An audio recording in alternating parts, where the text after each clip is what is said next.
नाज़रीन, आप लोग देख रहे हैं मॉर्निंग डिलाइट और मैं हूँ आपकी होस्ट डॉक्टर आफिया। अच्छा जी, आज हम जिस बहुत इंपॉर्टेंट बात से शुरू करेंगे वो इम्पोर्टेंट बात ये है कि वैसे तो डेली हम लोग की जो रूटीन होती है, जो लाइफ होती है, वो चलती रहती है, लेकिन उन सब चीज़ों के साथ अगर हम अपनी ज़िंदगी में कुछ चेंज ना लाएं तो लाइफ बड़ी बोरिंग और मोनोटोनस हो जाती है। आप देख रहे हैं मैंने अपना हेयर स्टाइल चेंज किया है आज, बट यू सी यही छोटी छोटी चेंजेस जो है ना इंसान के अंदर थोड़ी सी पॉजिटिविटी लाती हैं। हाँ ठीक है, चेंज एकदम the only thing which is constant in this world is change. बाकी कोई भी चीज़ कांस्टेंट नहीं है, कोई भी चीज़ वैसी नहीं रहेगी जैसी वो है। अगर आज बुरी है कल अच्छी हो सकती है, अगर आज अच्छी है कल बुरी हो सकती है। तो हम लोग को चेंजेस जो हैं अपने साथ अडॉप्ट करनी पड़ती हैं।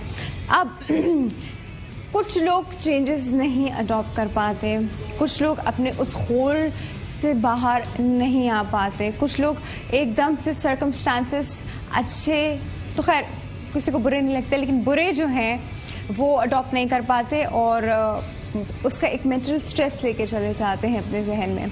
जब वो अपने जहन में उसका मेंटल स्ट्रेस लेते हैं तो चीज़ एंजाइटी से शुरू होती है, अब चलते चलते चलते चलते डिप्रेशन तक पहुंच जाती है।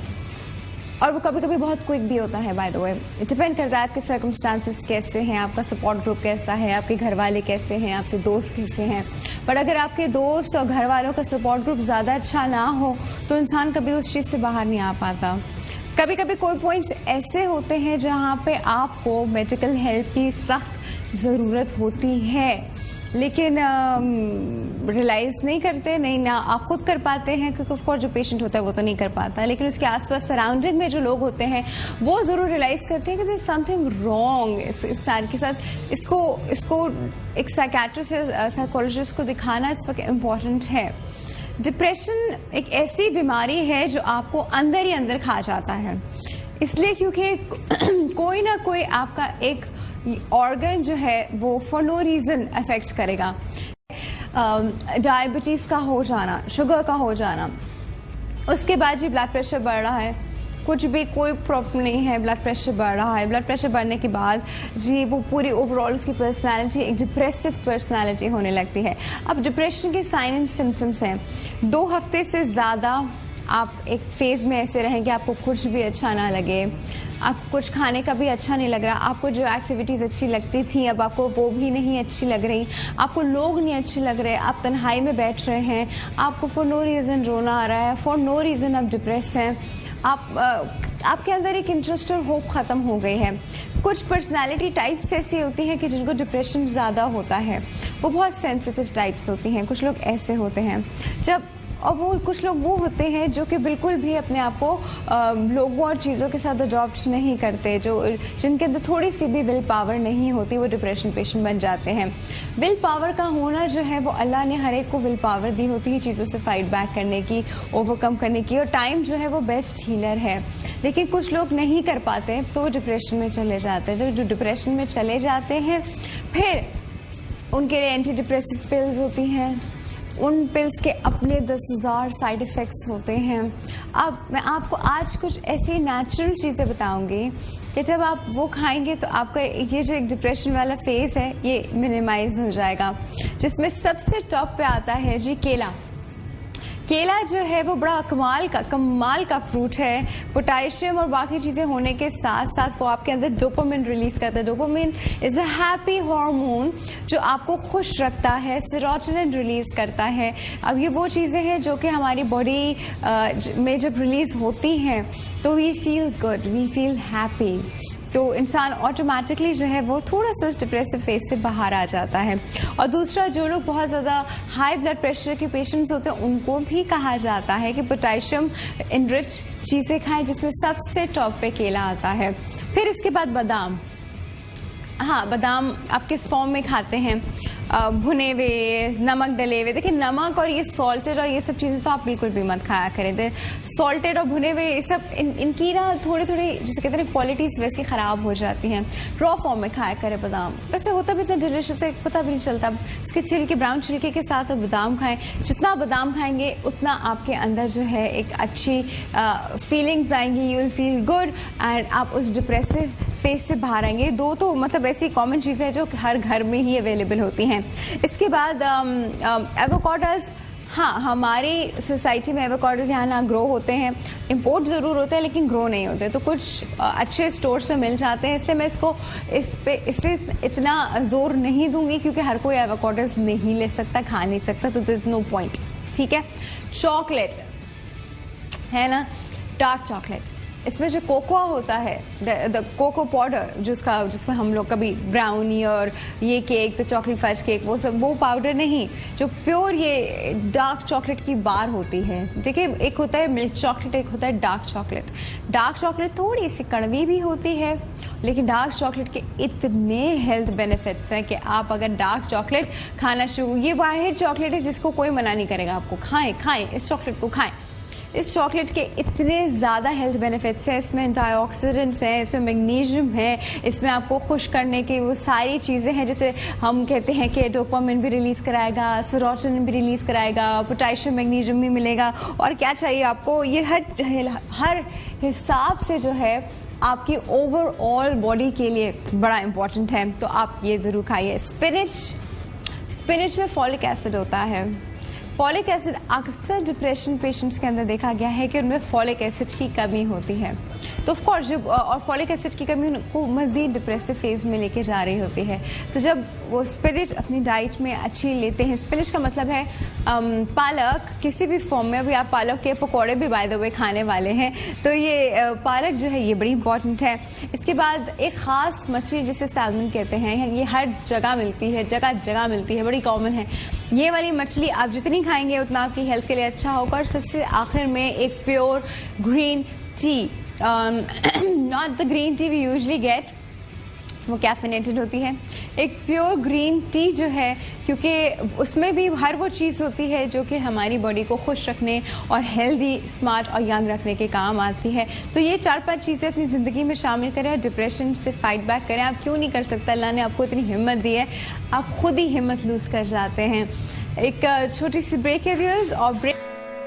Welcome back to morning Delight. अच्छा जी, हम आपको आज जिन मेहमानों से मिलवा रहे हैं, माशाल्लाह दोनों का ताल्लुक जो है वो जर्नलिज्म से तो है, लेकिन उसके साथ साथ बहुत सारी ऐसी और एक्टिविटीज़ भी हैं जो वो इस माशरे की बेहतरी के लिए करते हैं।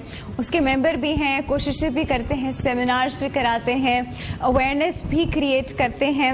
हमारे पास जो पहले मेहमान हैं जी, वो रिसर्चर भी हैं, कॉलम भी लिखते हैं, ऑथर भी हैं जी, डेप्यूटी चीफ एडिटर रह चुके हैं मंथली इस्मत के। इसके बाद जो मुझे सबसे अच्छी, बहुत सारी और चीज़ें भी हैं, फाउंडर मेंबर भी हैं कायदे आज़म राइटर्स गिल्ड के, और सबसे अच्छी चीज़ जो मुझे उनकी लगी वो है फाउंडर मेंबर रह चुके हैं जी institute of ethics and culture, जिसकी हम हमेशा बात करते हैं कि उसकी बहुत शिद्दत से शदीद ज़रूरत है, शिद्दत से शदीद ज़रूरत है। वाह, हमारे पास मौजूद है जी उस्मान दमोही साहब। अस्सलाम sir, I hope I pronounce the name correctly, Damohi. जी, Damohi. Okay, wow, thank God. अच्छा जी, हमारे पास जो दूसरे गेस्ट मौजूद हैं, उनको जो मुझे अब तक पता चला, अगर उनको बाबाए जर्नलिज्म कहा जाए तो गलत नहीं होगा। उनका इतना गहरा और इतना पुराना और एज एन इंस्टीट्यूट ताल्लुक है जर्नलिज्म से।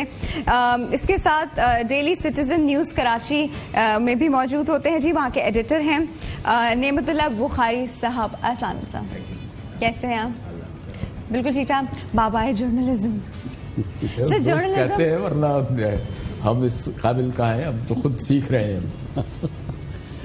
ये तो सर मॉडेस्टी हो गई ना, ये तो देखो ये होती है बड़े इंसान की पहचान कि जहाँ हम उसकी तारीफ करते हैं वो आगे से कहता है कि मैं तो भी खुद खुश नहीं हूँ, ये वाली बात हो गई। अच्छा सर, जर्नलिज्म को मल्टीपल कलर्स दिए जाते हैं, ये येलो जर्नलिज्म है, ये ब्लैक जर्नलिज्म है, ये डर्टी जर्नलिज्म है, ये वाइट जर्नलिज्म, ये कलर्स क्या है जर्नलिज्म के? जर्नलिज्म की ये किस्में बना ली हैं लोगों ने। जर्नलिज्म तो एक ही होता है। जर्नलिज्म में लोगों को अच्छी खबरें दी जाएं, लोगों को कंस्ट्रक्टिव बातें बताई जाएं, जो माहौल में, जो हमारे माशरे में हो रहा है, जो वाक़यात होते हैं, जर्नलिज्म इसी का नाम है। तो अब ये कि लोगों ने कुछ उसको ब्लैक कहना शुरू कर दिया, कुछ वाक़यात ऐसे हो गए कि ब्लैक कहने लगे, कुछ उसे गोल्डन कहने लगे, कुछ फायदे हो गए तो गोल्डन भी कहने लगे, कुछ जर्द सहाफत भी कहने लगे। तो ये मुख्तलिफ लोगों ने मुख्तलिफ उनके साथ वाक़यात हुए, हादसात हुए, तो उन्होंने उनके जर्नलिज्म को कई किस्मों में बांट दिया।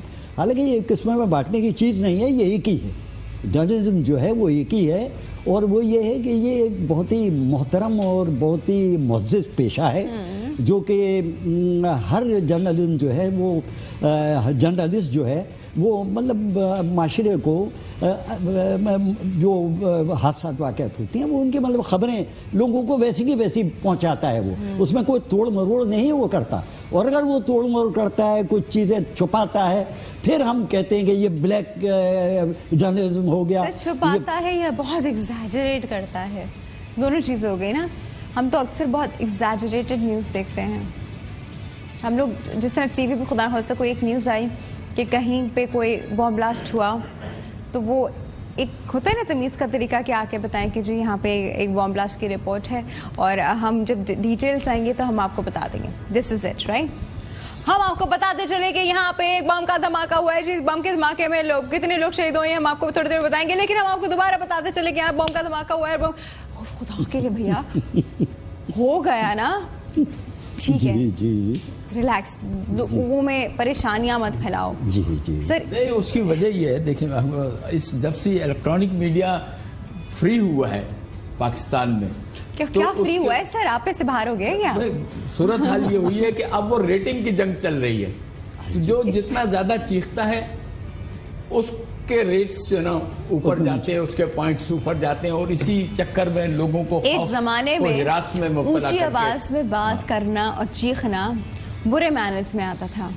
उस इंसान को कहते थे जाहिल है, इसको तमीज़ सिखाओ, इसको तरीका सिखाओ।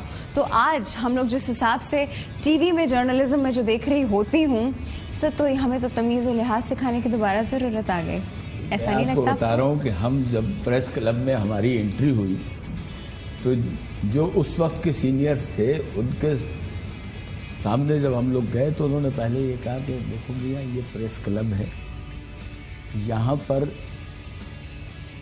साथ बैठे हुए शख्स के कान में आपकी आवाज़ नहीं जानी चाहिए कि वो डिस्टर्ब ना हो। लाइब्रेरी ये बुनियादी शर्त है कि जो जर्नलिस्ट जो है, प्रेस क्लब जो है ये यहाँ रिलैक्सेशन के लिए लोग आते हैं। अगर आप उनकी प्राइवेसी में मुदाखलत करेंगे, ऊंची आवाज़ में बोलेंगे, तो उनका जो तखय्युल है वो टूट जाएगा। Definitely sir. और आज हालत ये है हमारी कि हम जब तक चीख कर दूसरे को मुखातिब न करें तो सवाल ही पैदा आवाज़ ही नहीं आती। हाँ। वो तो यूज्ड हो गया है, तो उसको चीख के ना बुलाएं। लेकिन सर बहुत अच्छी बात है कि आप लोग ये बात रियलाइज करते हैं, आप लोग सीनियर्स हैं। जी जी। तो चेंज तो आप लोग नहीं लाएंगे ना? जी जी। हम क्या चेंज लाएंगे? हमने कोशिश की है और कोशिश कर रहे हैं कि उन एथिक्स का रिवाइवल हो जाए जो हमारे माशरे की ज़रूरत है और माशरे का एक हिस्सा रही है।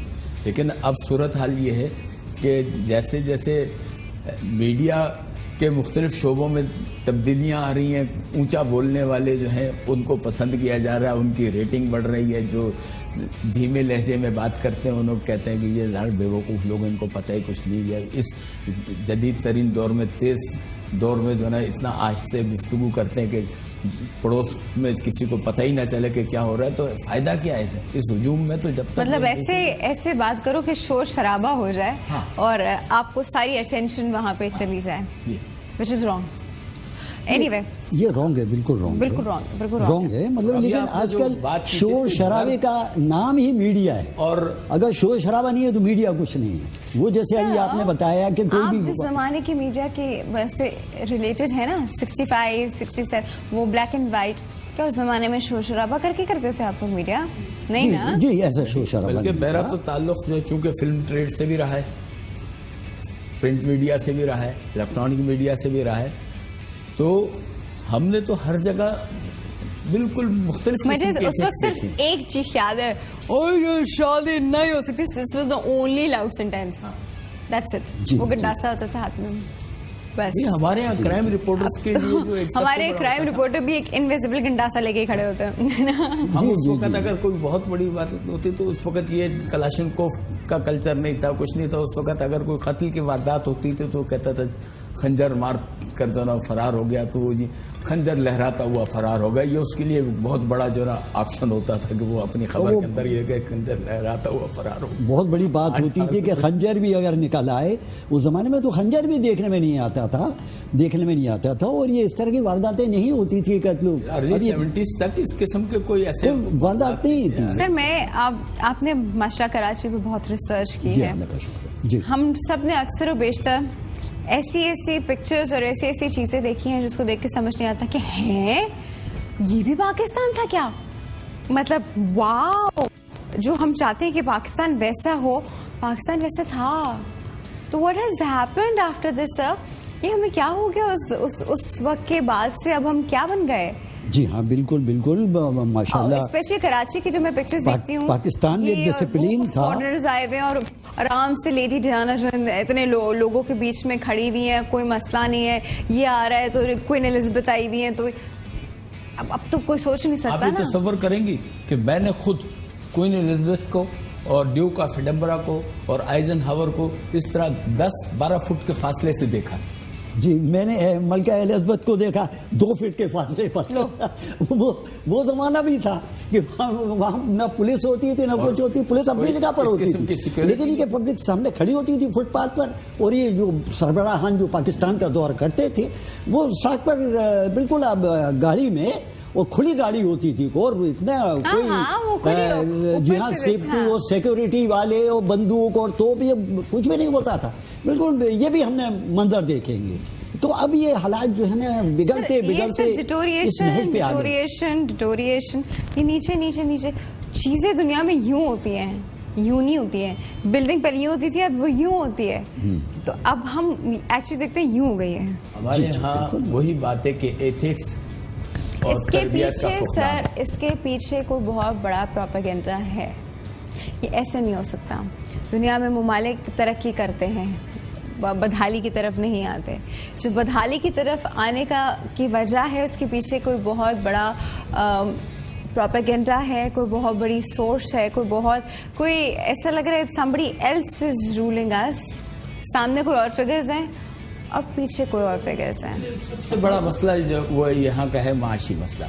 अगर आप अर्ली 70s में चले जाएं तो उस वक्त यहाँ सूरत हाल ये थी कि कम से कम उजरत जो है वो 150 रुपये महाना थी, और उस वक्त 100 रुपये तोला सोना होता था। ओह गॉड। जी हाँ, इससे भी कम, बल्कि ये कि 1.5 तोले के मसावी एक गैर हुनरमंद को, अनस्किल्ड को तनख्वाह मिला करती थी। 1 मिनट, अब 1 तोला सोना जो है वो 65,000 रुपए। हाँ, 65,000 में आप एटलीस्ट इसके हाफ और लगा दें तो ये आप एक दिन की दिहाड़ी दे सकते हैं। तो 1 महीने का जो है ना, यही शहर जो हमारा आज कराची शहर, जो एक पुराशोभ शहर है, और यहाँ हर किस्म की वारदातें हो रही हैं, लूट मार कत्ल गारत, इसका नामो निशान नहीं था। यहाँ पर लोगों की जो आबादी बढ़ी है वो इसलिए बढ़ी कि पुरअमन शहर था। यहाँ पर लोग आके न सिवा अमन, यहाँ रोजगार लोगों को वाफर मिकदार में मिल जाती थी। ये यहाँ की आबादी इसलिए बढ़ी है।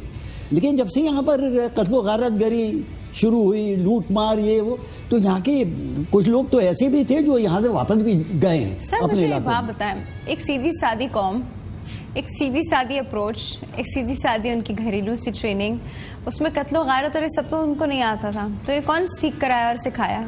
ये सीखना क्या था हमारे माशरे में, जैसे कि वो बताया गया कि जो मईशत है ना, वो है उसकी बुनियादी वजह है कि जब रियासती इदारों को पॉलिटिसाइज कर दिया जाएगा, खिदमती इदारों को पॉलिटिसाइज कर दिया जाएगा, इंस्टीट्यूशन एजुकेशन इंस्टीट्यूट्स को पॉलिटिसाइज कर दिया जाएगा, तो वहाँ पर सूरत हाल तालिब इल्म का क्या ताल्लुक है पॉलिटिक्स से? जो है हम खुद पीले स्कूलों में पढ़े हुए हैं और हमें फख्र है कि हमने उन स्कूलों में पढ़ा है, और क्योंकि उस वक्त में टीचर्स आते थे पीले, हमारे असातिज़ा जो है ना हमें पढ़ाते थे और इतने कॉन्शियस होते थे कि अगर इम्तहान शुरू होने में 3 माह बाकी हैं तो 3 माह पहले ही वो एक्स्ट्रा क्लासेस लेना शुरू कर देते थे विदाउट एनी रिम्यूनरेशन, कि भाई ये जो है ना मैंने इन लोगों को पढ़ाना है, क्योंकि ये अगर बच्चे पास नहीं हुए तो मेरी इज्जत खराब हो जाएगी।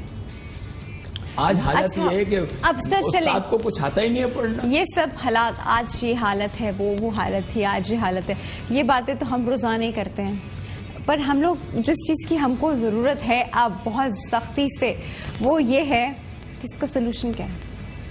सोल्यूशन उसका बिल्कुल सोल्यूशन तो देखिए बहुत कुछ है, लेकिन ये कि हम सोल्यूशन की तरफ जा नहीं रहे ना। हम सोल्यूशन की तरफ जाने के बजाय हालात को और मजीद खराब कर रहे हैं। हम सोल्यूशन की तरफ, आप अपनी कैपेसिटी में, आप अपनी कैपेसिटी में, मैं अपनी कैपेसिटी में, हमारे कैमरामैन अपनी कैपेसिटी में कैसे जा सकते हैं? मतलब ये है ना कि जो हमारे माशरे में जिन लोगों को, ये मसला नहीं है, इसका हल बताएं, माशरे का हल भी बताएं, सुधारना चाहिए। देखिए ना, जिन लोगों को बस जिम्मेदारियां हैं माशरे को सुधारने की, वो अपना किरदार अदा नहीं कर रहे। अगर वो अपना किरदार अदा कर रहे होते तो ये माशरा इतना जिम्मेदारी है माशरे को सुधारने की। सर अब जैसे हमारे दोस्त ने अभी कहा कि हमारी जैसे कि टीचर्स हैं, अब देखें ना, उस्तादों पर बड़ी जिम्मेदारी है कि वो शागिर्दों को ऐसा बनाएं कि वो एक मिसाली और एक मॉडल हमारे माशरे के लिए साबित हो। लेकिन अफसोस कि जब हमारे टीचर्स ही नहीं वो काम करेंगे और शागिर्दों को वो चीज़ें नहीं सिखाएंगे तो फिर हमारा माशरा जो है वो बिगड़ेगा। कुछ हमारे और भी लोग हैं जो माशरे के सुधार के लिए काम करते हैं, लेकिन हमसे वो भी गाफिल हैं। वो उनकी गफलत की वजह से ये माशरा बिगड़ा है, वो बिगड़ता ही चला जा रहा है। एक बात ही बताइए, माशरे के बिगाड़ के पीछे बहुत मेजर रोल जो है इस मीडिया ने प्ले किया है। आई एम सॉरी, मैं मीडिया पर बैठी मीडिया के अगेंस्ट बात कर रही हूँ, बट मैं इसलिए कर रही हूँ क्योंकि एजुकेशन मीडियम है और बड़ा अच्छा एजुकेशन मीडियम है, स्पेशली उस मुल्क में जहाँ पे पढ़ाई लिखाई जो है वो आम नहीं है, जहाँ स्कूल नहीं जाता बट वो टीवी जरूर देखता है। तो टीवी से वो बहुत कुछ सीख सकता था, लेकिन अब वो क्या सीखता है? शीला की ज़बानी। मतलब seriously he learns all this. नहीं, लेकिन आपकी बात में काटूंगा और करेक्शन वाला पार्ट जो है ना, ये कहूंगा कि देखिए बताने वाला पार्ट हटा दिया। टीवी पे सब किस्म के प्रोग्राम आते हैं। देखिए ये तो हम नहीं कह सकते कि मीडिया बिल्कुल ही हमारे लिए गैर मौसर है और वो नहीं। मैंने देखा है कि वो मीडिया जो है वो था पीटीवी, जिसके ऊपर जो है 1 मिनट की बात आया करती थी और उसमें उस 1 मिनट में वो बताया करते थे कि आप क्या कर रहे हैं, आपने ये गलत काम किया है, इसको आप सुधारें, ये कानून की खिलाफ वर्जी की है, आपको ऐसा नहीं करना चाहिए, सड़क के बीच में नहीं चलना चाहिए, आप पैदल हैं तो आपको फुटपाथ पर चलना चाहिए, फुटपाथ पर किसी दूसरे का हक नहीं है, पैदल चलने वाले का हक है। ये सारी एजुकेशन वीकेंड। लेकिन जब से हम प्राइवेट दो प्रोग्राम्स के बीच में आती थी, एक अकवाले ज़री जी, कायद आज़म ने फरमाया, अल्लामा इकबाल का शेर, कोई अच्छी बात, हजरत अली का कॉल, मतलब ये चीजें आती थी। जी हाँ, ये स्टूडेंट्स के लिए अब इसलिए नहीं आती कि उनके टाइम नहीं। वो कहते हैं कि ये हमारा शॉट जो है, ये स्लॉट अगर कम होगा तो यहाँ पर जो है ना हमें एक इश्तिहार मिल जाएगा। ये सारा जो सेकंड का इश्तिहार जो है मामला जो है वो कमर्शियल हो गया है, कमर्शियल हो गया है। पैसे चाहिए लोगों को, वो ये नहीं देखते कि हम किस तरीके से पैसा कमा रहे हैं, ये जायज है नाजायज है, ये सब इस वक्त माशरे में चूंकि खत्म हो गया है, इसलिए हमारा माशरा जो है वो बेकाबू हो गया है। बताइए क्या अल्लाह ने हमें पैदा करने का मकसद ये किया था कि तुम दुनिया में जाओ और सिर्फ पैसा कमाओ अंधाधुंध? जी हाँ, अल्लाह ताला ने फरमाया वमा खलक़तुल जिन्ना वल इंसा इल्ला लियअबुदून, कि हमने जो है अपनी इबादत के लिए पैदा किया, लेकिन हम कहाँ इबादत करते? हम तो अपने माशरती मसाइल में, अपने माहौल में इतने गुम हो गए हैं कि हम तो अल्लाह की तरफ भी नहीं जाते। तो जब ये हमारे माशरे में बिगाड़ जो पैदा हुई है। कॉल हमारे पास होल्ड पे है जी। अस्सलाम वालेकुम। वालेकुम सलाम डॉक्टर राफिया, कैसी हैं आप? या साहब बिल्कुल ठीक ठाक, आप कैसे हैं? अल्लाह का शुक्र है। पहले तो दोनों मेहमानों को सलाम हो, क्योंकि एक अच्छी बात सुनना और अच्छी गुफ्तगू करना यकीनन आदमी उससे कुछ न कुछ सीखता है। मेरा जो कहना ये है क्योंकि अभी इन्होंने कहा ना, माशरा जब एक माशरे में उस्तादों की इज्जत ना हो, बड़ों की इज्जत ना हो, तो माशरा हमेशा जवाल की तरफ चला जाता है। अब हम ये कर रहे हैं, हम देखिए हमें तो ये सोचना है कि अब हम इसको सुधारेंगे कैसे। बस सुधारने का, अब जैसे हम कह रहे हैं कि जी पहले इन्होंने बताया कि हम इस तरह लॉज को फॉलो करते थे और अब वो लोग बिल्कुल वायलेटेड हो गए हैं, और मकसद ये कि हर चीज को, यानी अगर गुफ्तगू का अंदाज भी सही नहीं है और आप अखलाकियात हमारी खत्म होती जा रही हैं। लेकिन ये कहाँ से होता है? ये आप या तो स्कूल से होता है या घर से होता है। देखिए मेरा ये इससे क्वेश्चन ये भी है, क्योंकि देखिए हमें हर वक्त हम ये शिकायत करते हैं ना राफिया, बच्चे हमारी बात नहीं मानते, जो हम लोग हमेशा आप लोग डिस्कस कर रहे होते हैं। तो अब इसको तो करने के लिए हम एक तो हमारा अपना किरदार, दूसरी बात है कि हम क्या अपने बिहेवियर्स हमारे ऐसे हैं कि हमारे बच्चे उसको फॉलो करें, और अगर बच्चों को हम अहमियत बताएंगे कि भाई पैसा एक चीज है, लेकिन पैसा हर चीज नहीं है। अगर आपके पास इखलाक, आपके पास अपनी तमीज और तहजीब नहीं है, तो इस पैसे का कोई भी फायदा नहीं। वक्ती तौर पर लोग आपकी इज्जत करेंगे, लेकिन असल इज्जत आपकी होगी नहीं। तो क्योंकि माशरे में ये हो ही रहा है, लेकिन क्योंकि हमारे हाथ में बहुत सारी चीजें नहीं, हमारे हाथ में क्या है, इनसे मेरा ये सवाल ये। Thank you so much. Thank you so much आया साहब। यही तो मैं पूछ रही हूँ कि हमारे हाथ में क्या है, हमारे हाथ में क्या है? हमारे हाथ में कौम का मुस्तकबिल है। हम अगर चाहें तो उसको संवार सकते हैं, और अगर ना चाहें तो हम उसको बिगाड़ सकते हैं। वेरी बुकिश सर, अप्रोच बताएं। अप्रोच सिर्फ ये है कि हम पहले अपने ऊपर वो कवानीन लागू कर दें जो हमारी रियासत जो है ना हमसे चाहती है, कि हम जिंदगी के अंदर जो है ना एक अच्छी शहरी बनकर रहें, कानून की पासदारी करें, और इसी तरीके से लोगों अच्छा पर शहरी हर इंसान चाहता है। अच्छा शहरी, मैं बड़ा अच्छा शहरी बन के रहना चाहती हूँ सर। मैं सारे रूल्स ओबे करती हूँ, मैं ट्रैफिक के भी, इधर के भी, उधर के भी, सब लोगों को उनके वो देते देते कहीं मुझे बस एक कोई काम मेरा अटक गया, कहीं मैं गई ऑफिस में, गवर्नमेंट ऑफिस काम अटक गया, अच्छा शहरी गया भाड़ में, अब मैं उसके ऊपर रखूंगी पैसे ताकि मेरी फाइल जाए आगे। अब क्या करें? उसका तरीका यही है कि उनको पहले समझाया जाए कि देखो भाई, आप जो काम कर रहे हो आपको उसका मुआवजा दिया जाता है। आप अगर उस मुआवजे में अपना काम नहीं करना चाहते तो फिर उसका तरीक़ाकार दूसरा है। फिर उसके साथ उसी अंदाज से निपटा जाए जो उसका हक है। वो एक जुर्म कर रहा है, उस जुर्म करने वाले को कानून के हवाले हमें करना चाहिए। इसलिए कि हम तो वो 500 रुपये हमारे पास होंगे, हम दे देंगे। एक बेवा आती है जिसका कोई सहारा नहीं है और उसका एक मसला फंसा हुआ है, वो कहाँ से लाएगी वो 500 रुपये?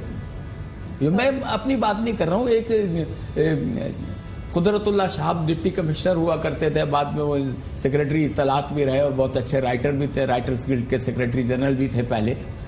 उन्होंने कहा कि साहब मैं जो है ना एक जगह के डिप्टी कमिश्नर होते, खातून जो है उनके ज़मीन का मामला था, पटवारी उनको बहुत तंग किया करता था। तो मैंने उनके मामलात जब देखे, पटवारी को बुलाया, मैंने कहा कि भाई अभी इसी वक्त जो है इनका मामला हल करो और अभी लेकर आओ फाइल इनकी। देखो वो मरता क्या न करता। अब जो डिप्टी कमिश्नर ने कहा है तो पटवारी की क्या मजाले को न करो, उन्होंने काम कर दिया। तो वो बड़ी भी जेब में से जो है 5 आने निकाल कर उन्होंने ला कर रखा कि ले बेटा मेरी यही तौफीक है, तू अपनी मिठाई ले ले। जी हाँ, अब देखिए ना वो ब्यूरोक्रेसी में आ गया ना कि अब इसी तरह चलेगा मामला। ब्यूरोक्रेसी में भी बड़ा फर्क आ गया ना। देखिए ना अब वो ब्यूरोक्रेसी जो मैंने सामने अभी बयान कि वो लोग वो थे, अब आजकल तो ब्यूरोक्रेसी इतनी बदनाम हो गई है। एक बात ये बताइए जी, डेमोक्रेसी क्या है और क्या ये हम पे लागू होती है? क्या हम एक डेमोक्रेटिक कंट्री हैं या हमको डेमोक्रेटिक कंट्री होना चाहिए था, या हमें डिक्टेटरशिप या किंगडम की जरूरत थी? हम बिल्कुल डेमोक्रेसी कंट्री है, इसीलिए है बुनियादी तो अब हम डेमोक्रेसी कंट्री। क्या हमारा मुल्क जो वजूद में आया वो डेमोक्रेसी के बुनियाद पर वजूद में आया है? ये मुल्क जो बना है, आपको नहीं लगता कि डेमोक्रेसी नहीं होनी चाहिए थी? नहीं, डेमोक्रेसी क्यों नहीं होनी चाहिए सर? उसके इतने कलरफुल फॉर्म्स हम अब देख रहे हैं ना। वो मुल्क बड़ा खुश रहता है जहाँ पे किंगडम होता है, चलो कुछ भी एक ही है, वो चला तो रहे सुकून से। यहाँ तो भाई इसके पीछे पड़ जाओ। इस तरह मुल्क नहीं चलता सबको हाके सबको चले, नहीं। लेकिन डेमोक्रेसी सबके आजादी, सबके बुनियादी उसूल हैं। By the people, for the people, of the people. ठीक है, सबके सामने अवाम की हुकूमत अवाम के लिए और अवाम से। हमारे यहाँ उसकी डेफिनेशन तब्दील कर दी गई है। हम कहते हैं by the people, by by for the people. अब आवाम का अब कोई काम नहीं है। For the people, OFF off the people. जब ये डेफिनेशन हम ये रखेंगे तो हमारे यहाँ कहाँ से डेमोक्रेसी आई? ये तो बात है कि डेमोक्रेसी को दरअसल हम लोगों ने बदनाम कर दिया। पाकिस्तान रीइन्वेंट होना चाहिए जी। हाँ, पाकिस्तान दोबारा बनना चाहिए किंगडम के नाम पर। अभी सर अब क्या करें, हमने तो डेमोक्रेसी का बड़ा वर्क कर दिया ना। हमारे यहाँ पाकिस्तान ये जो चल रहा है ये सारे वही सूरत हाल है। हम डेमोक्रेसी के नाम पर खुद जो किंगडम्स को जो फरोग दे रहे हैं। सब टाइम मेरा क्या करूं? ये देखेंगे डेमोक्रेसी देखे आता सर मैं खास लोग सर मैं जिन्नात है मेरे thank you so much thank you so much for coming आप दोनों का बहुत बहुत शुक्रिया चलते हैं छोटी सी ब्रेक की तरफ मजा नहीं आया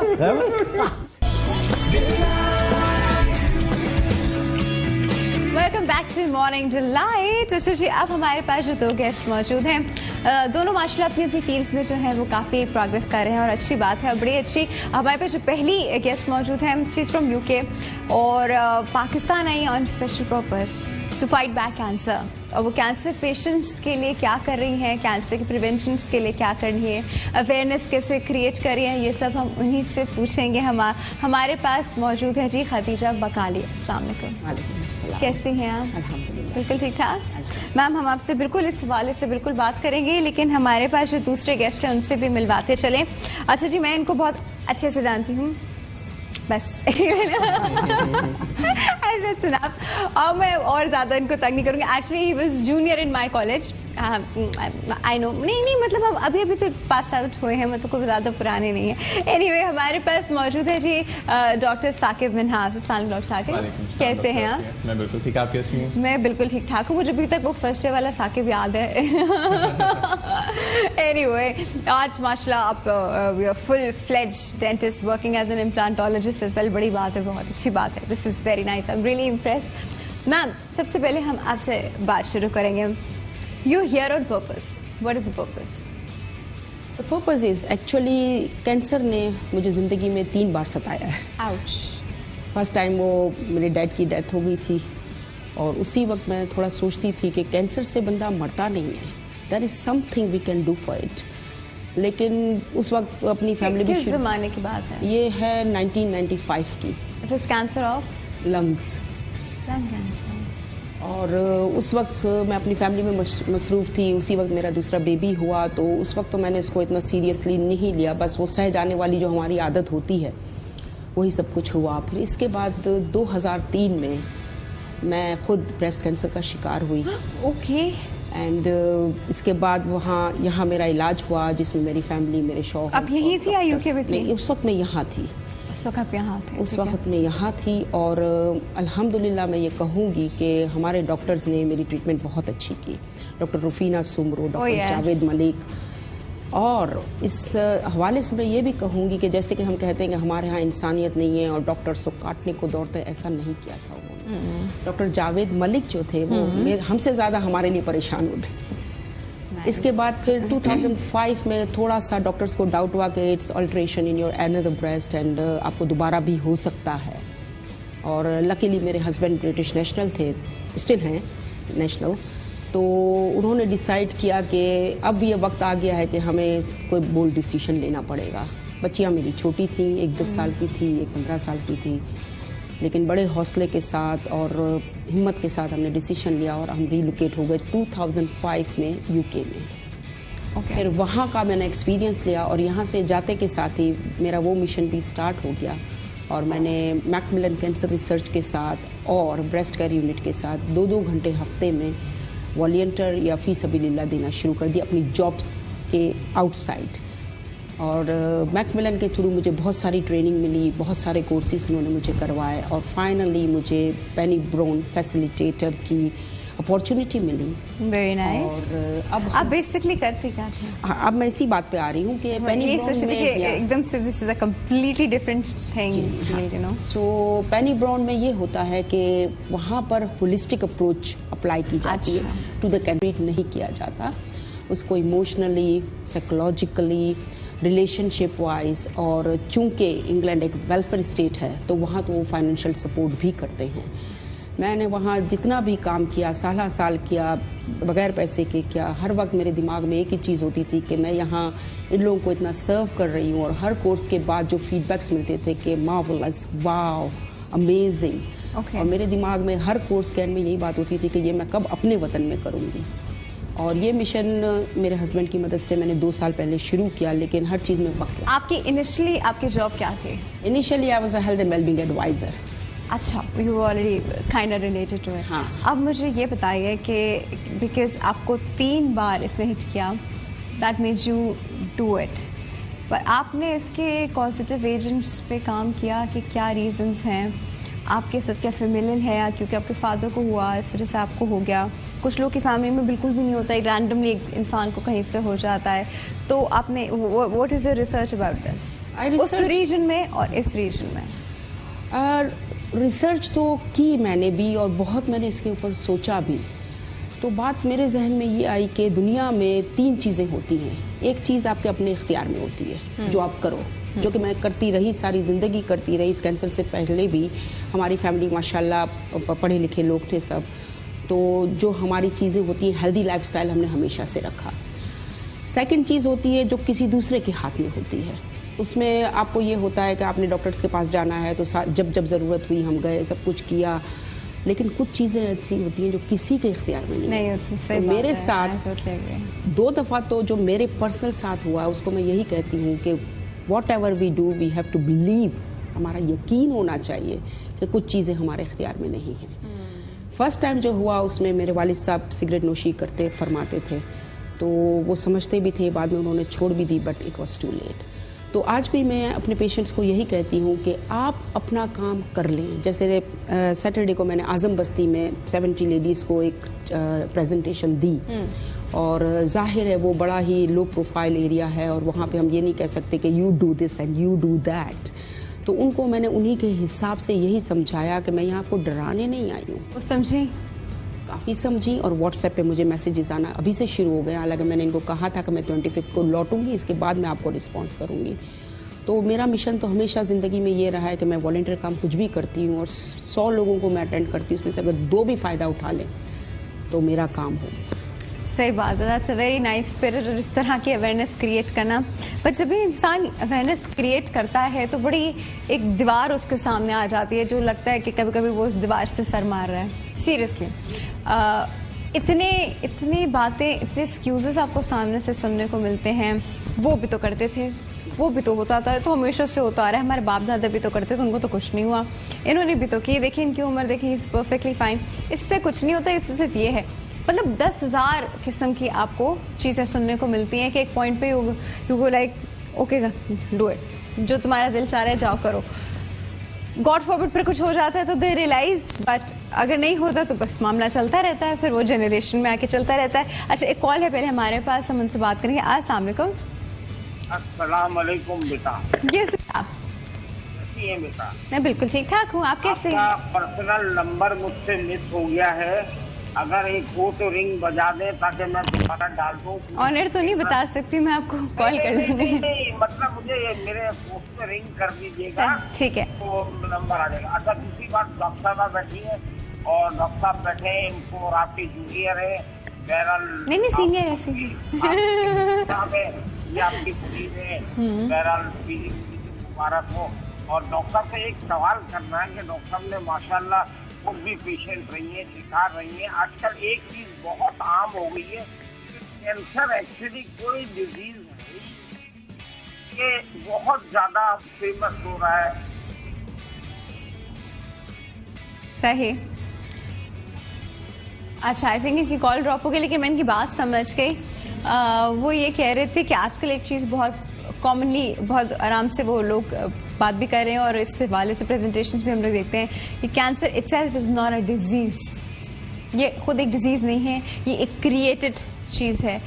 इससे क्या मतलब है? इससे मतलब ये है कि हर आम आदमी के जिस्म में कैंसर के सेल्स होते हैं, और वो all the time wear and tear में कभी डिस्पोज हो जाते हैं और हार जाते हैं। हमारे जिस्म में एक सिस्टम होता है, इम्यून सिस्टम, यानी कि क़ुव्वत मदाफ़ियत। उसको मजबूत रखें अगर आप, और उसको आप कैसे मजबूत रख सकते हैं? हेल्दी ईटिंग, फिज़िकल एक्टिविटी, वर्जिश करें रोज़ाना, खाने पीने में ध्यान रखें। अब हेल्दी ईटिंग को लोगों ने ये समझ लिया है कि मैंने कार्बोहाइड्रेट्स छोड़ देने हैं, मैंने फैट्स छोड़ देने हैं। हम उस हेल्दी ईटिंग को प्रमोट नहीं करते। आपने सब कुछ खाना है, इत्तेदाल से खाना है, मॉडरेशन से खाना है, फिज़िकल एक्टिविटी करनी है। और इसके अलावा विद पेनी ब्राउन हम जो हैं वो कुछ सेल्फ हेल्प टेक्निक्स भी बताते हैं कि किस तरह से आप कुछ एक्सरसाइजेस करके आज अभी इस लम्हे में जी सकते हैं। अपनी आने वाली परेशानियों के लिए परेशान ना हो, पीछे गुजर गए को भूलने की कोशिश करके आज अभी आप कैसे रह सकते हैं। अच्छा सर, बहुत सारी चीज़ें आती हैं, बहुत सारी चीज़ें आपके बड़े आराम से इम्यूनिटी जो है वो वीक कर देती हैं, जिसमें हमें बहुत ही कॉमनली यूज हुई एंटीबायोटिक्स के बारे में भी बात करूंगी, फिर हमारी एनवायरनमेंट, फिर स्ट्रेस सबसे ज़्यादा कॉमन फैक्टर है आपकी इम्यूनिटी लो होने का, जो कि अनसीन है, मतलब नहीं पता चलता ना आपको, उसके इफेक्ट ही नजर आ रहे होते हैं। डायबिटीज हो गई, खुदा ना खास्ता कैंसर हो गया, ओ ब्लड प्रेशर का पेशेंट बन गया, ओ डिप्रेशन का पेशेंट बन गया, तो उसके पीछे एक जो 90% कॉज होता है वो सिर्फ स्ट्रेस का होता है। तो एसिडिक एनवायरनमेंट और बेसिक एनवायरनमेंट कुछ इससे भी कोई ताल्लुक है, वो हम आपसे अभी उस हवाले से भी बात करेंगे। हम चलते हैं जी डॉक्टर साकिब के पास। डॉक्टर साहब, आप मुझे ये बताइए कि डेंटिस्ट बहुत बदनाम है, अच्छा काम करता है, आपकी ज़िंदगी बचाता है, आपका दांत बचाता है, लेकिन पैसे बनाता है फजूल में। देखो ज़रा, हर 6 महीने बुलाता है, इसलिए बुलाता है हर 6 महीने में कुछ ना कुछ निकाल के ना वो तो पैसे बनाएगा ऊपर। ये मुझे पता है, ये इसलिए बुला रहा है, मुझे तो कोई प्रॉब्लम, मैं तो नहीं जाऊँगी। Why is it important to visit your dentist every 6 months? That is important. एक तो ये कि every 3 months. 3 months कर दिया और कम कर दिया। For a consultation and advice, international protocol यही है। और 6 महीने के बाद फॉर स्केलिंग, डीप क्लीनिंग, ये इम्पोर्टेंट है। लेकिन ये सोचना कि डेंटिस्ट पैसे बनाता है, डेंटिस्ट इन्वेस्ट भी इतना ज़्यादा करता है। अगर आप किसी जनरल प्रैक्टिशनर के पास जाते हैं, उसको सिर्फ आप कंसल्टेशन फीस दे रहे होते हैं। डेंटिस्ट के पास जब आप जाते हैं तो वो आपको जिन इंस्ट्रूमेंट से चेक करता है, उनको प्रॉपर स्टेलाइज करने के लिए उसको उस स्टाफ की ज़रूरत है जो कि ट्रेंड है। तो अगर ट्रेन्ड स्टाफ अगर आप हायर करते हैं, you have to pay them. अगर आप वो मटेरियल देख लें, हाँ, वो इक्विपमेंट भी आप अपडेट करते रहते हैं, वो भी एक कॉस्ट है, वो भी एक एडेड कॉस्ट है। लेकिन इनिशियल्स जब आप फर्स्ट टाइम कोई भी पेशेंट आएगा, वो इंटरेक्ट करेगा, आपका एम्बियंस एनवायरनमेंट जो भी इंटर करेगा वो देखेगा, एंड अपडेशन ऑफ इक्विपमेंट और स्टेरिलाइजेशन और डिसइंफेक्शन के लिए प्रोटोकॉल्स और उनको फॉलो करने के लिए इस्तेमाल की जाने वाली डिफरेंट केमिकल्स या स्टेरिलाइजर बहुत सी जगहों के ऊपर बहुत हमारे यहाँ ये कॉमन भी है कि बहुत सस्ती डेंटल सर्विसेज मिल जाती हैं। एक प्रॉब्लम ये है कि डेंटिस्ट क्वालिफाइड नहीं होते। जब वो क्वालिफाइड नहीं है, दे आर नॉट अवेयर। जो हाइप हमारे यहाँ ज्यादा क्रिएट हो रही है, जिसके लिए आई एम वेरी वोकल, वो ये है कि डेंटिस्ट ये कर रहा है और एक डेंटिस्ट इतना सस्ता है और एक इतना महंगा है। ये डेंटिस्ट जो है उसके पास काम हो जाता है, लेकिन फर्क क्या है? बुनियादी तौर पर दूसरा जो है शायद डेंटिस्ट ही नहीं है, दूसरे के पास प्रॉपर स्टैंडर्ड और प्रोटोकॉल्स ही नहीं है। आप आज देखें अच्छे डेंटिस्ट और अच्छी प्रैक्टिस डिपेंड करता है। साकिब, आपको ऐसा नहीं लगता? देखें, एक क्लिनिक जो है, अगर आप एक क्लिनिक में जाते हैं जिसमें आपको सारी फैसिलिटीज़ मौजूद हैं और आपको एक बड़ा अच्छा एम्बियंस उन्होंने क्रिएट करके रखा हुआ है, एक बड़ा आपको स्पा वाली फीलिंग आ रही है कि आप बहुत रिलैक्स होकर, तो ऑफ कोर्स उसके चार्जेस ज़्यादा होंगे। एक क्लिनिक जहाँ आप जा रहे हैं जो वाइट मार्बल से बना हुआ है और बस सबको सामने सामने हो रहा है, सही काम तो हो रहा है लेकिन सबको सामने सामने ऐसे हो रहा है, और वहाँ पे आप बहुत ज़्यादा मतलब कंफर्टेबल फील, तो उसके चार्जेस में फ़र्क होगा। वो डेफिनेटली है, अगर हम लोकेलिटीज़ के हिसाब से इसको कंपेयर करें। लेकिन अगर हम अपने अर्बन एरियाज में और रूरल एरियाज में भी और अर्बन और पेरी अर्बन एरियाज में अराउंड द सिटी भी देखें तो आपको पता है कि क्वैकरी इज़ वेरी कॉमन। तो जो लोग क्वैक्स के पास जाते हैं, they are concerned about sterilisation, और वो अच्छे डेंटिस्ट के पास भी जाके पूछते हैं, डॉक्टर साहब आपके पास स्टेरिलाइजेशन है कि नहीं है? फलाने को तो पता ही नहीं होता, उनको खाली दिखा दो कि हम इसमें इंस्ट्रूमेंट बॉईल करते हैं, तो कहते हैं अच्छा, तो उसका तो साफ हो जाता है। उनको लगता है कि इंस्ट्रूमेंट बॉईल करने से इंस्ट्रूमेंट साफ हो जाता है। ऐसी जगह भी है जहाँ पे माइक्रोवेव रख देते हैं और उसको स्टेरिलाइजर भी कर देते हैं। अल्लाह, अवेयरनेस। लेकिन ये अनएथिकल प्रैक्टिसेस जो क्वैकरी है, जो अताई डॉक्टर हजरात का लीड है, ये जो क्वालिफाइड डॉक्टर्स हैं वहां पे बेशतर जगहों पे ऐसा नहीं होगा। कम से कम दे यूज अ ड्रम ऑटोक्लेव, या अच्छे डॉक्टर्स क्या करते हैं कि प्रेशर कुकर में बॉईल कर देते हैं। ऑटोमेटेड नहीं, नो यू डोंट लाफ, मैंने देखा है अपनी आंखों से।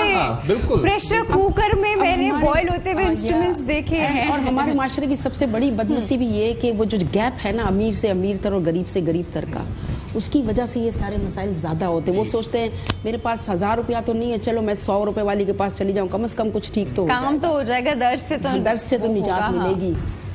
So when a patient comes to us, जब हमारे पास आता है वो कहता है डॉक्टर साहब आपके चार्जेस और आप इतनी कॉस्ट, तो हम उसको दिखाते हैं, सर ये आपके लिए ये B क्लास स्टैंडर्ड का ऑटोक्लेव लगा हुआ है, which is of good quality, जो कि इम्पोर्टेड है, देसी साख्ता नहीं है, आम नहीं है, और ऐसे नहीं है कि हम आपको कह रहे हैं और दिखा नहीं रहे, ये चीज़ है, ये पाउचेस हैं, ये इस तरीके से कलर चेंज करते हैं, और ये चीज़ आपको नोट करनी चाहिए। अगर आप किसी भी डेंटिस्ट के पास जाते हैं, वो पाउचेस में स्टरलाइज कर रहा है, तो you can look and check. आप मेरे पास भी आ रहे हैं तो ये कलर चेंज करता है।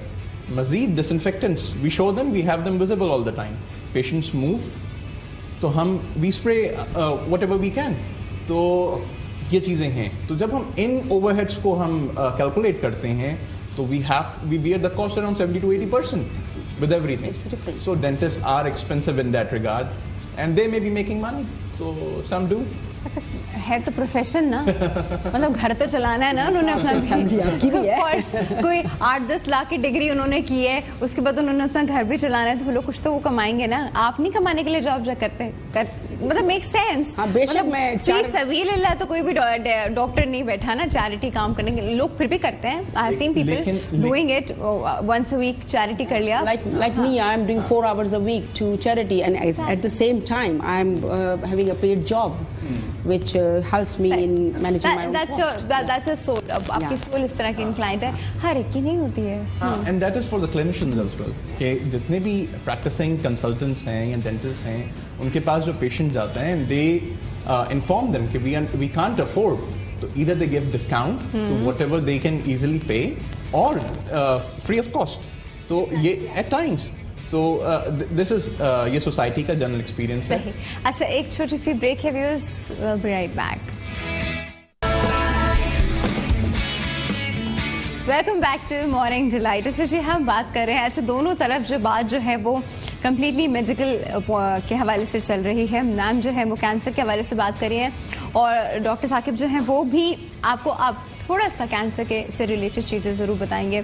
बहुत कॉमन प्रैक्टिस में होता है, लोग पान छालियाँ गुटखा खाते हुए आते हैं, और उनसे आर्ग्यूमेंट करना जो होता है वो ज़िंदगी की, मतलब बस या तो आपका क्लिनिक रात के 12 बजे तक खुला ही रहेगा और आप उनसे आर्ग्यू ही करते रहें, क्योंकि वो समझने के लिए वो तैयार ही नहीं होते कि this is bad for the health.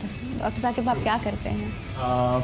मैंने उनको खतरनाक पिक्चर्स दिखा दी, मैंने उनको केसेस दिखा दिए, मैंने उनको लोग दिखा दिए, मैंने वो एक्चुअल पिक्चर्स दिखा दिए, सारे कॉन्सिक्वेंसेस गिना दिए, सब गया ही नहीं अंदर। That's personal motivation.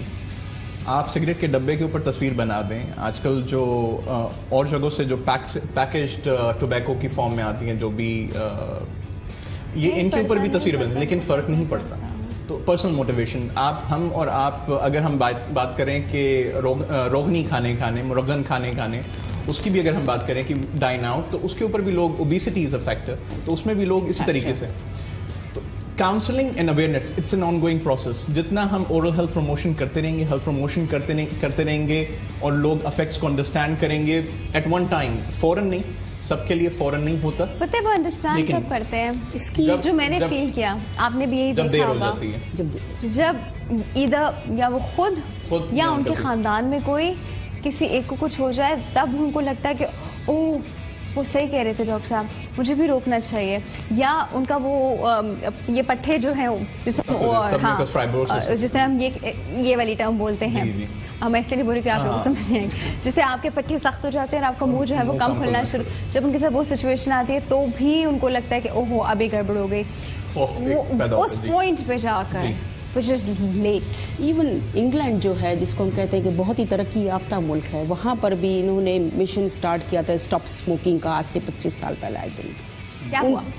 25 साल के बाद अब हमें लगता है कि स्मोकिंग सेसेशन टीम की ज़रूरत अब इतनी नहीं रही है। Good. लेकिन उसके लिए वही इन्होंने नेशनल लेवल पे क्या किया कि सारे एड्स बैंड कर दिए उन्होंने, सारे मार्केट में जो सुपरमार्केट्स हैं उसमें उन्होंने फ्रंट पे सिगरेट रखना मना कर दी, और सारे सिगरेट के उसको बहुत एक्सपेंसिव कर दिया, टैक्सेस बढ़ा दिए, और सारे पैकेट्स पे कोई भी तस्वीर नहीं, जस्ट प्लेन बॉक्स।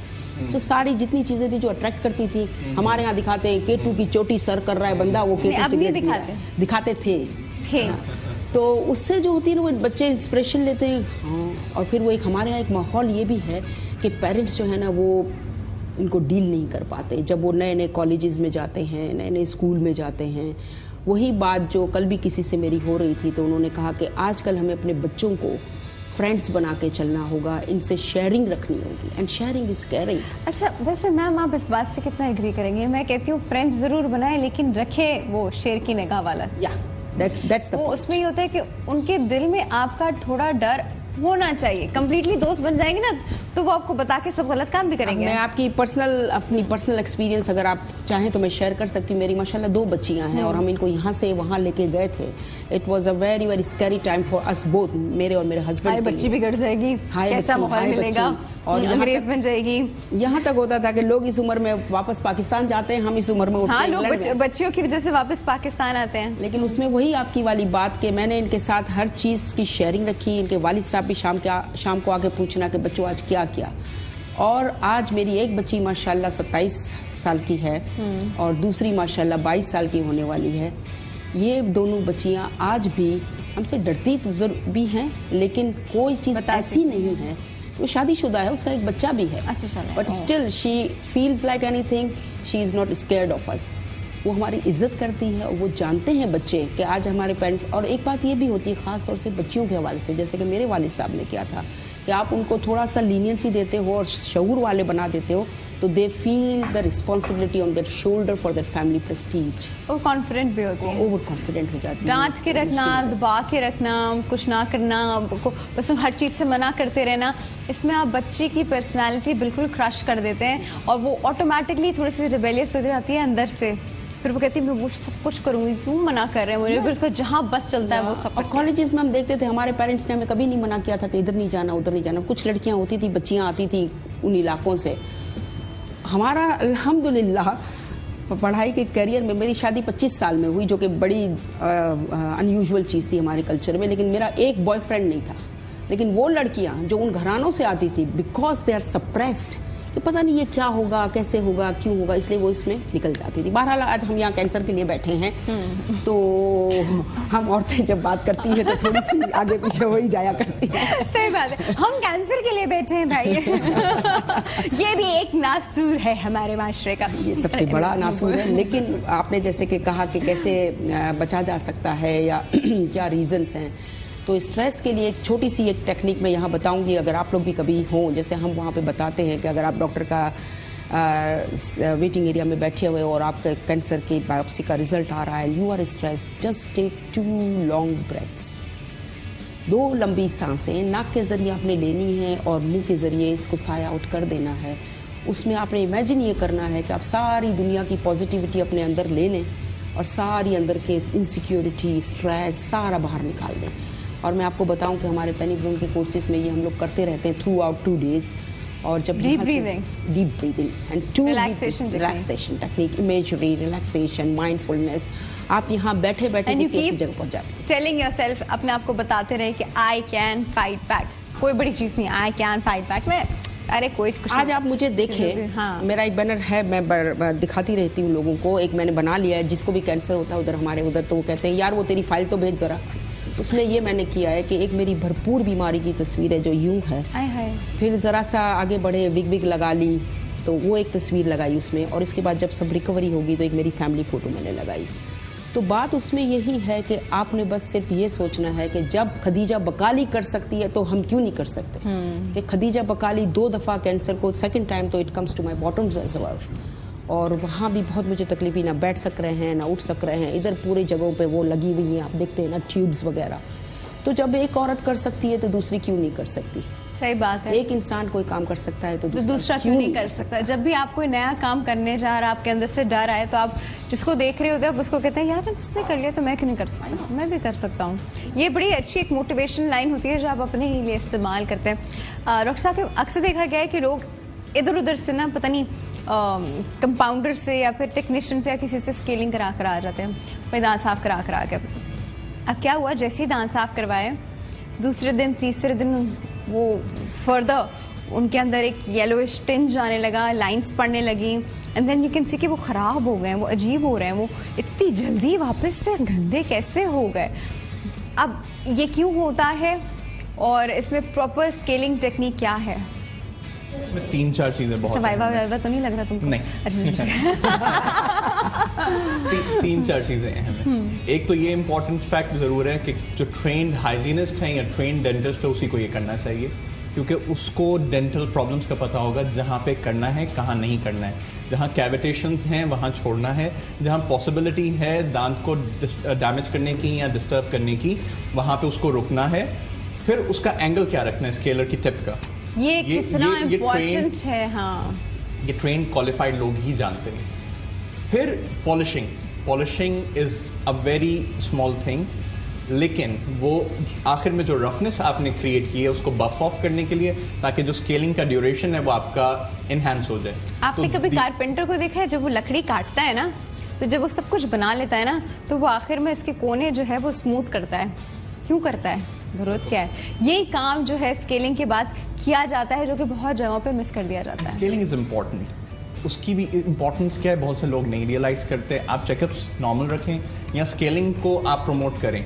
जैसे दांत ना जिस्म की सबसे मजबूत हड्डी है और ये एक मशीन की तरह है। तो जैसे आप अपने पास कोई भी गाड़ी या मोटरसाइकिल रखते हैं, उसको रोज कपड़ा मारते हैं, तो उसके बाद आप उसको महीने 2 महीने के बाद सर्विस स्टेशन लेके जाते हैं।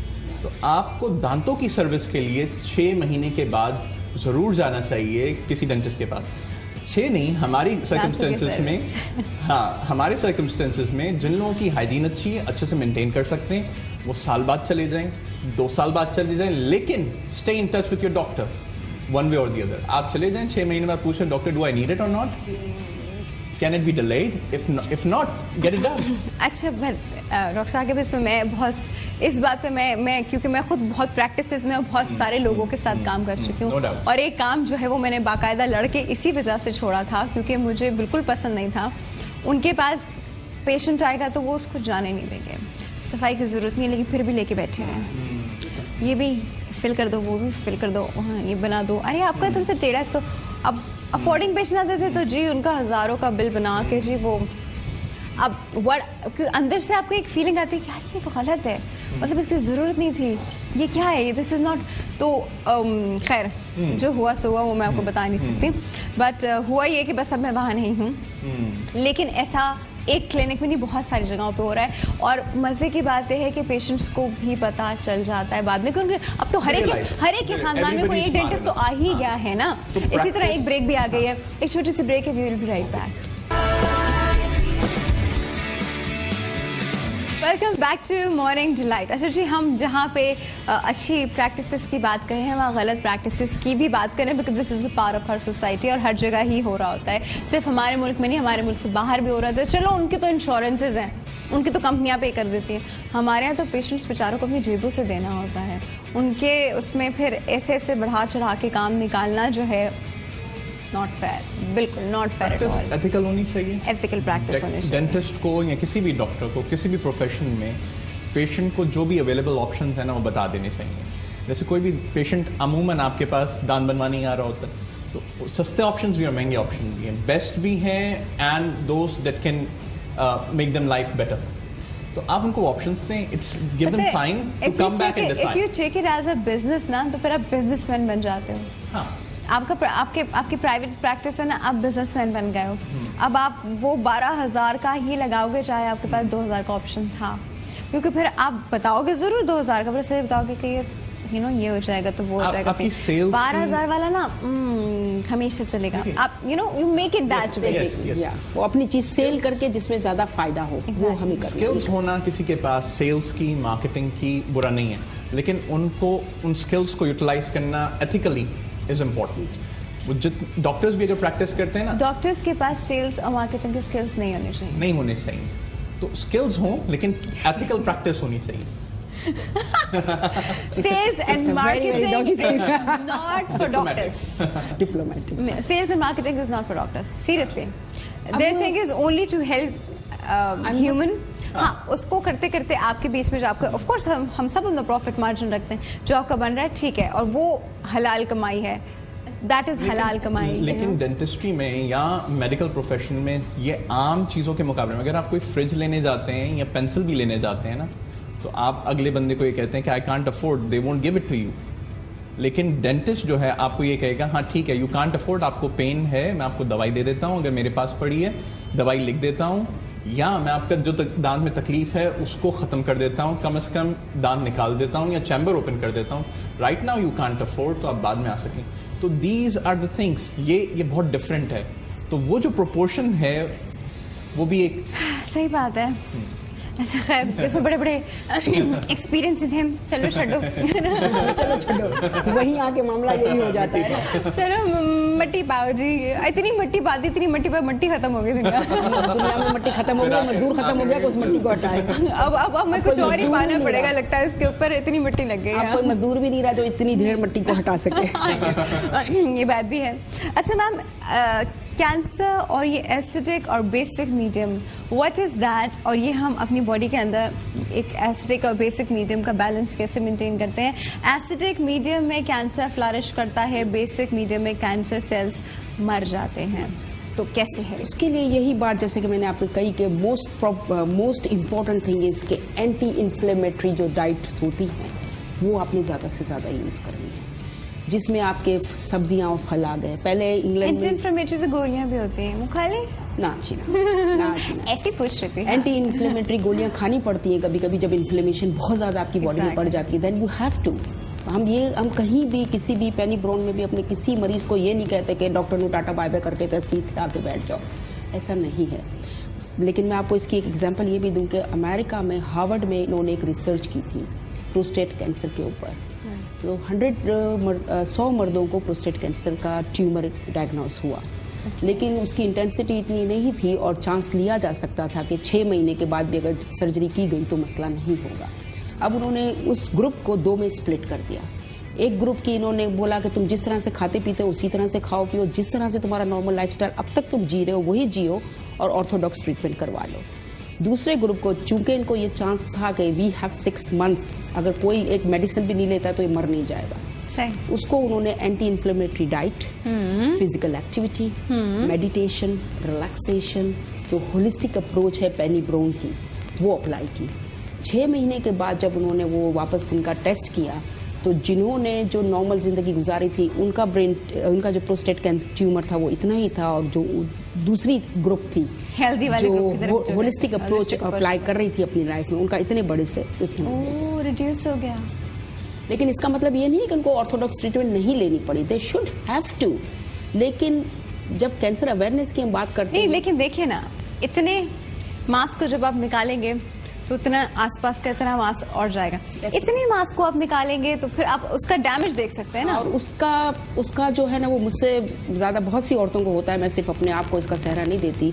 ये दर्द जो है ना वो मुझसे ज़्यादा महसूस शायद कोई कर सकता हो, आई एम नॉट श्योर, कि जब मेरा ट्यूमर डायग्नोज हुआ तो वो इतना बड़ा था कि डॉक्टर रुफीना सुमरो ने कहा अगर तुम कहो तो मैं तुम्हारा ब्रेस्ट बचा तो सकती हूँ, लेकिन इतना बड़ा होल करके निकालने के बाद you are not suppose to. और आपको पता है कि एक औरत के लिए फेमिनिटी जो होती है उसकी क्या अहमियत होती है, और उस वक्त जो है वो डिसीजन लेना, मैंने तो ये कहा कि I just want to remove. She was not just medically unfit, ये मेंटल अनफिट भी हो जाता है इंसान, क्योंकि मेरे जानने वाले थे कुछ बेचारे यहाँ पे अवेयरनेस भी नहीं। Relationship is the most important thing which is affected especially in breast cancer and especially with your partners. You should have a very, very strong spirit, strong build and emotionally strong partner. Otherwise you will be nowhere. ये बात बिल्कुल सही है। इसमें आपकी अपनी बहादुरी, आपका अपना हौसला, आपकी फैमिली की खिदमत, आपकी ट्रीटमेंट सब अपनी जगह पे। क्योंकि मैं तो पेशेंट्स के साथ जाती थी तो मेरी तो ज़रा सोशलाइजेशन की ज़्यादा आदत है। मैंने ऐसी ख़वातीन भी देखी जो बेचारी रो रही होती थी कि मेरे मियाँ ने तो मेरे को छोड़ दिया। हाँ तो ऐसा होता है ना, इवन यहाँ नहीं, इंग्लैंड में भी होता है, बिल्कुल होता है। इंग्लैंड में तो ज़्यादा होता है, वो तो वैसे ही छोड़ देते हैं। हाँ, अब कैंसर की भी जरूरत नहीं, लेकिन अब मैं एक बात आपको यहाँ बताऊँ, हालांकि हम डिफरेंट तर्ज की बात कर रहे हैं, लेकिन अब वो भी जो है ना वो इनकी जो फैमिली ग्राउंड्स जा रही है ना उसमें हमारे पास आते हैं, बोलते खदीजा तुम लोग कैसे इतनी टाइट बाउंड्स रख लेते हो, they want to come back to it. और इन्होंने अब शुरू भी किया है, वो अपने बच्चों को टाइम, पहले क्या होता था कि क्रिसमस पे तोहफा ला के दे दिया, काम कर रहे सुबह बच्चे जाते, आज भी करती हैं माएँ। मैंने अपना करियर चेंज किया, मेरी जॉब चली गई लास्ट ईयर, तो मैं नर्सरी असिस्टेंट हूँ।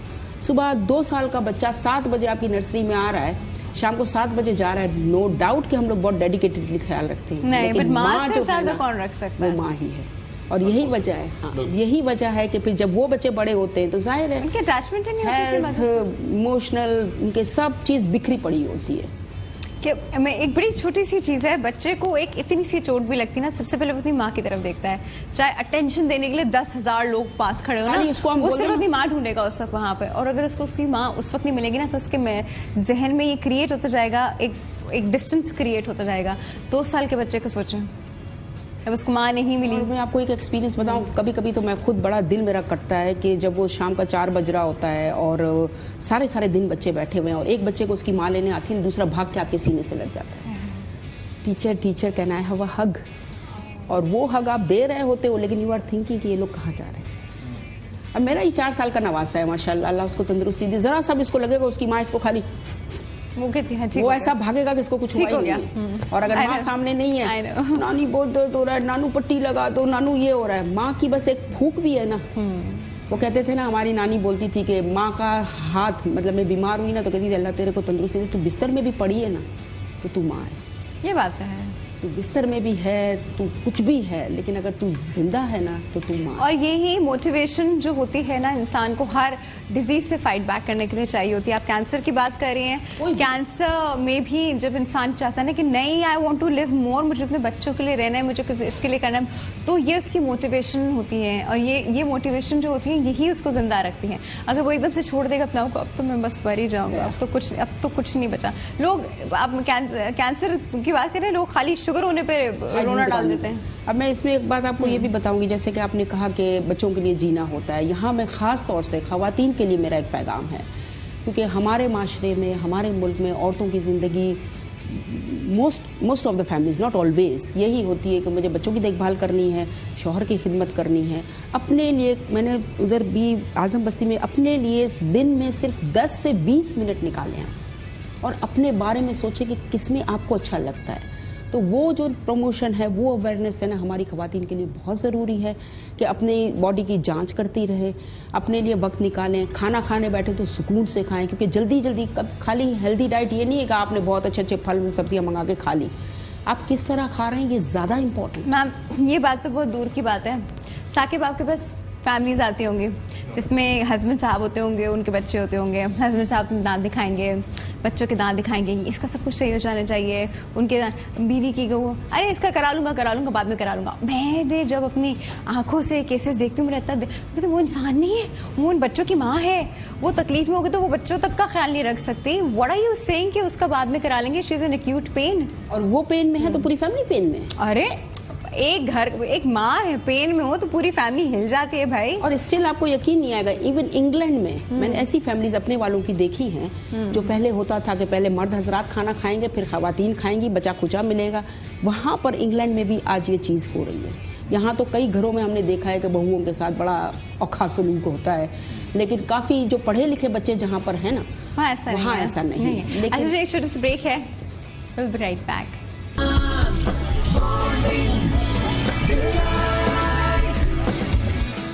Welcome back to morning Delight. अच्छा जी, हम बात कर रहे हैं दोनों चीज़ों के हवाले से, कैंसर के हवाले से भी और थोड़ा सा ओरल कैंसर के हवाले से भी बात करेंगे। साकिब, डराएं लोगों को, डराएं, बताएं कि वो जो कहते हैं कि ये मैं तो खाली छालियाँ खा रहा हूँ, ये तो इलायची है, ओ ये तो माउथ प्रेशर है, तो कुछ भी नहीं है। किसी भी चीज़ के साथ मिला के भी दें, छालिया उसका नुकसान है। टोबैको किसी भी फॉर्म में, वो पान में हो, गुटके में हो, सिगरेट में हो, बीड़ी शीशे में हो, सिगार में हो, शीशे में हो। शीशा कहते हैं कि is more dangerous. Researchers have proved, ये बात मुसद्दिका है, तस्दीक शुदा है कि शीशा इन सब फॉर्म ऑफ सबसे ज्यादा डेंजरस है, क्योंकि उसका एक puff is equal to 100 cigarettes. True, just imagine. इन सब के कॉन्सिक्वेंसेज हैं। ऐसी आप कोई भी हैबिट इख्तियार करेंगे, पान, छालिया, गुटखा, सिगरेट, बीड़ी, सिगार भी, तो इन सब से, टोबैको से या छालिया से, ये 2 चीज़ें आप याद रखें, सुन लें, समझ लें कि टोबैको एंड छालिया ये होंगे तो कैंसर के नकर चांसेस ज़्यादा हैं होने के, और इसके सिवियर फॉर्म्स हैं और तकलीफ अभी मैडम भी बता रही हैं, वो अपना भी शेयर कर रहे हैं। तो एक उन जिन कैंसर्स की भी हमने बात की, उसमें कॉमन फैक्टर जो था वो जेनेटिक है या इनहेरिटेड रीजन हम समझ सकते हैं।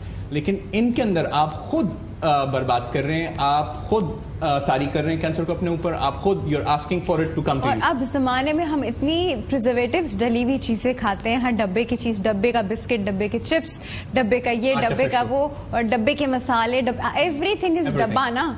जो चीज डब्बा है उसमें प्रिजर्वेटिव है, और जो प्रिजर्वेटिव है वो आपके अंदर गोश्त, मुर्गी, दूध भी, एग्जैक्टली, गोश्त, मुर्गी, दूध भी, जो भी एडिबल्स हम ले रहे हैं, कंज्यूम कर रहे हैं। I don't know what to say. Even fruits and vegetables. Sometimes it happens to anyone. Somebody I have working for me, तो उसने मुझे कहा सर आपने कभी वो दरख्त का पेड़ का पका हुआ आम नहीं खाया होगा, आप लोग जो खाते हैं वो कारपेट का पका हुआ आम है। So whatever we are, क्या कारपेट? वो अच्छा तो वो जो दरख्त का पक्का हुआ होता है और जिसमें से यूं जूस निकल रहा होता है और वो जो उसकी खुशबू, ओहो, अगर आपके घर में आम का पेड़ है तो आपको पता होगा कि मैं क्या वो जो पेटी में से निकलता है ना, जिसमें से साथ में वो मसाला निकलता है, उस पेटी की बू बहुत होती है। आप इस वक्त बात कर रही हैं तो मुझे अपने बचपन की वो आम की खुशबू याद आ रही है कि जो पक के हमारे घरों में आता था। हालांकि हमारे घर में दरख्त नहीं था, लेकिन वो आता था तो घर में खुशबू फैली होती थी आमों की। फ्रिज खोल के तो इंसान खड़ा रहे। थोड़ा सा ओरल कैंसर की तरफ वापस आते हैं। हमें इन प्रैक्टिसेस को अगर हम इन पे हैं, जो लोग भी हैं उनको इनको तर्क करना चाहिए, इन बुरी आदतों को खत्म करना चाहिए और हेल्दी प्रैक्टिसेस ऑल्टरनेटिवली जानी चाहिए। आप वो पैसे जो आप सिगरेट में, छालिया में इन्वेस्ट कर रहे हैं वो अपनी हेल्थ पे इन्वेस्ट करें। आप अक्सर लोगों को देखेंगे जो पान, छालिया, गुटखा खाने वाले ऐसे कमजोर से, बारीक से, या अगर इफ दे आर ओबीज, धान बान, हाँ, अगर आप उनको देखेंगे तो उनकी हालत आपको लगेगी, you will feel them different. तो बजाय इसके कि आप वहां पे पैसे करें, खर्च करें, आप शकरकंदी लेके खा लें, आप बिस्किट लेके खा लें, आप कोई जूस ले लें, वो पैसे जो दिन के 10, 20, 30, 40, 50 खजूर खा लें। इंग्लैंड में इन्होंने इसके ऊपर एक व्हील बनाया था, उसमें एक खिड़की बना दी थी और अगर आप 10 सिगरेट पीते रोजाना की, 20 सिगरेट पीते तो साल भर में आपको कितना फायदा होगा। और उस सर्कल को घुमा के इनको दिखाओ तो उनकी आंखें खुल जाती है, मैं इतना खर्चा कर रहा हूँ, वहाँ तो सिगरेट महंगा भी बहुत है। Then they get the boost.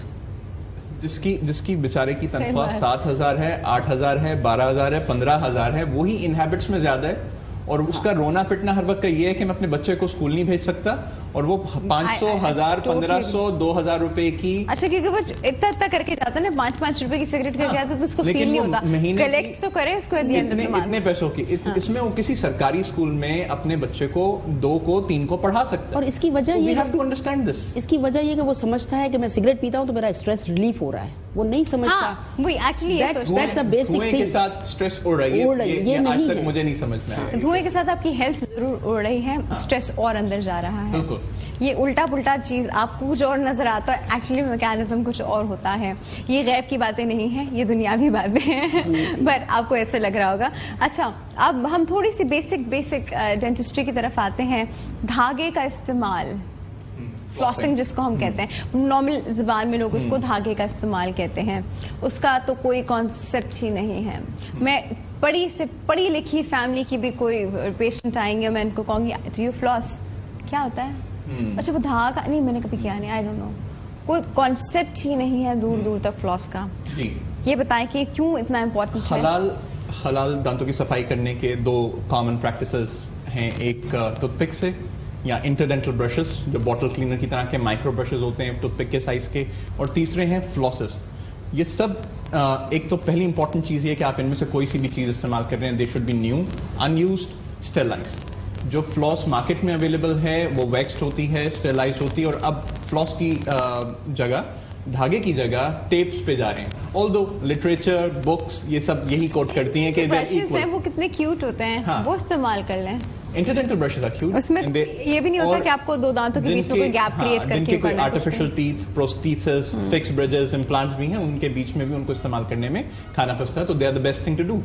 बहुत जरूरी है, बहुत इंपॉर्टेंट है। साथ ना एक एज के साथ दांतों के बीच में गैप्स आना शुरू हो जाते हैं, जिससे अक्सर पेशेंट्स काफी परेशान होते हैं। हाँ, ये देखो मेरे 2 दांतों के बीच में कितना गैप आ गया, खाना फंस रहा है, बोटी फंस रही है, रोटी फंस रही है, तो वो काफी परेशान हो जाते हैं। इसके लिए क्या अप्रोच उनको लेनी चाहिए? बिल्कुल नेचुरल है वो चीज, मतलब कोई वो नहीं है, कोई बीमारी नहीं है वो वहाँ पे, लेकिन नेचुरल चीज है। जितना अर्ली इसको वो अंडरस्टैंड करेंगे और जितनी अर्ली लेवल पे उसकी केयर करेंगे, 20-25 साल की उम्र से ही उसको केयर करना शुरू करेंगे, तो तब से ही ये लेटर एजेस के अंदर, दांत पूरी जिंदगी के लिए दी अल्लाह ताला ने, जैसे कोई भी हड्डी दी है, तो आपको इस दांत को आखिर तक अपने साथ लेके जाना है। People are ready to compromise, हम अपनी एक उंगली जाया करने के लिए तैयार नहीं है। तो तरीकेकार क्या है कि आप कुछ भी खाएं पिए, अच्छे से रिंस करें, कुछ भी खाएं, कब आप चिप्स भी खा लेते हैं तो अच्छे से रिंस करें, घर में हैं तो कम से कम आप जाके ब्रश के साथ रिंस कर लें, डोंट अप्लाई पेस्ट, दिन में कम से कम 2 दफा 3-4 मिनट अच्छे तरीके से ब्रश करें, और बेहतर ये है कि 1 मिनट के लिए पेस्ट छोड़ दें, आपके दांतों के लिए अच्छा है।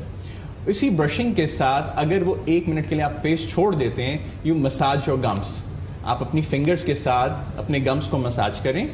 ब्रश के पीछे बड़ा अच्छा मसाजर बना हुआ है, टंग क्लीनर, जो आजकल टंग क्लीनर्स आ रहे हैं, तो दैट इज ऑल्सो इम्पोर्टेंट, वो भी टंग के बैक्टीरियाज को रिमूव करने में दैट इज वेरी एफिशिएंट।